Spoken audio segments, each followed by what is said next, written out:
സിദ്ധാർത്ഥൻ്റെ കൊലപാതകവുമായി ബന്ധപ്പെട്ടിട്ട് യൂത്ത് കോൺഗ്രസ് ഇവിടെ ഉപവാസം അനുഷ്ഠിക്കുക. ആ ഉപവാസത്തിനോടൊത്ത് ഞാനും ഉപവസിക്കുവാൻ തീരുമാനിച്ചിരിക്കുന്നു.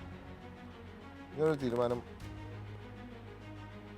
ഇന്നലെ വീട്ടിൽ വന്ന് ഇവരുടെ ദുഃഖം കണ്ടപ്പോൾ, അവരുടെ വിഷമം കണ്ടപ്പോൾ എടുത്തൊരു തീരുമാനം. എനിക്കിന്ന് അടിയന്തരമായ പരിപാടികൾ പുതുപ്പള്ളിയിലുള്ളതാണ്. പക്ഷെ നമ്മുടെയൊക്കെ മനസ്സാക്ഷി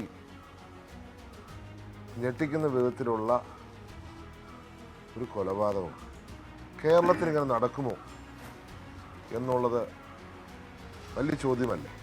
പക്ഷെ കേരളത്തിൽ നടന്നു കഴിഞ്ഞിരിക്കുക. നമ്മൾ ഉത്തരേന്ത്യയിലെ ഖാപ്പ് മോഡൽ കൊലപാതകങ്ങളെക്കുറിച്ച് പറയും.